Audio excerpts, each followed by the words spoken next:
माननीय अध्यक्ष महोदय, सन्मान्य कुचे साहेबांनी पहिला जो प्रश्न उपस्थित केला त्यानुसार सन्मान्य अध्यक्ष महोदय 23 जानेवारी 2026 ते 12 फेब्रुवारी 2026 आणि 1 एप्रिल 2026 ते 12 मे 2026 या कालावधीमध्ये या सर्व तांत्रिक सहाय्यकांचा या ठिकाणी संप होता। त्या कालावधीमध्ये मास्टर क्रिएट होऊ शकले नाहीत आणि त्यामुळे तांत्रिक अडचण झाली का तर ही वस्तुस्थिती आहे।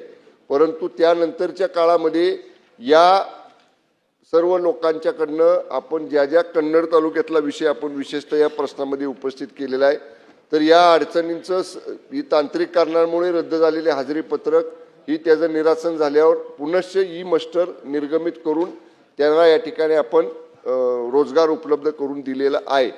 VBG रामजी आणि आपल्याकडची योजना आता या संदर्भामध्ये सन्मान्य अध्यक्ष महोदय, माननीय मंत्री महोदयांनी या ठिकाणी सांगितलेलं आहे की अधिवेशन काळानंतर केंद्राचे जे नवीन निकष आलेले आहेत त्यानुसार एक माननीय आमदार महोदयांची कार्यशाळा ही आपण या ठिकाणी मुंबईमध्ये घेणार आहोत की जेणेकरून नवीन योजनेमध्ये सुलभता कशा पद्धतीने आपल्याला करता येईल आणि आमदार महोदयांना आपापल्या मतदारसंघातली कशा पद्धतीने अधिकची कामं या ठिकाणी करता येतील त्यानुसार ती एक कार्यशाळा या ठिकाणी आपण करणार आहोत। नंबर 2, सर्व जिल्हाधिकाऱ्यांना, जिल्हा परिषदेच्या मुख्य कार्यकारी अधिकाऱ्यांना, गटविकास अधिकाऱ्यांना त्या जिल्हा स्तरावर सुद्धा सर्व सरपंच, जिल्हा परिषद सदस्य, पंचायत समित्यांचे सभापती यांच्या सुद्धा जिल्हा स्तरावर कार्यशाळा घेण्याचे निर्देश या ठिकाणी आपण देणार आहोत की जेणेकरून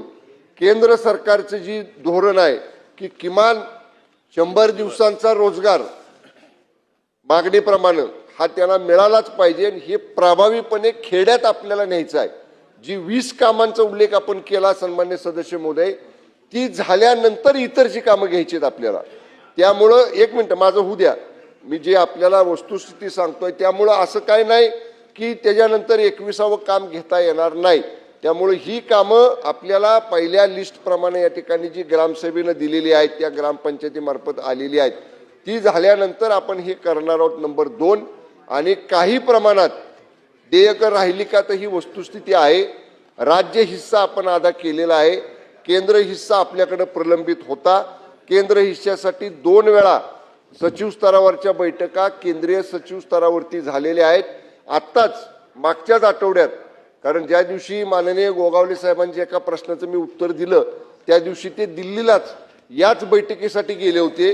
दिल्लीला शिवराजसिंग चौहान साहेबांनी देशातल्या सगळ्या ग्रामीण विकास, आपलं ग्रामीण रोजगार हमी योजना मंत्र्यांची बैठक घेतली होती आणि शिवराजसिंग चौहान साहेबांनी देखील सांगितलेलं आहे की सुलभ पद्धतीनं आपण ही योजना राज्यांना देतोय आणि प्रलंबित महाराष्ट्राच्या हिस्साचा जो निधी आहे तो किमान म्हणजे लवकरात लवकर देऊ असं सांगितलंय, तरी सुद्धा या संदर्भामध्ये तो अधिक गतीनं प्राप्त करण्याचा प्रयत्न विभागामार्फत सुरू आहे। पण मान्य शिवराजसिंग चौहान साहेबांनी हा निधी प्रलंबित जो राज्याचा आहे केंद्र हिस्साचा तो लवकर अदा केला जाईल असं आश्वासन दिलेलं आहे।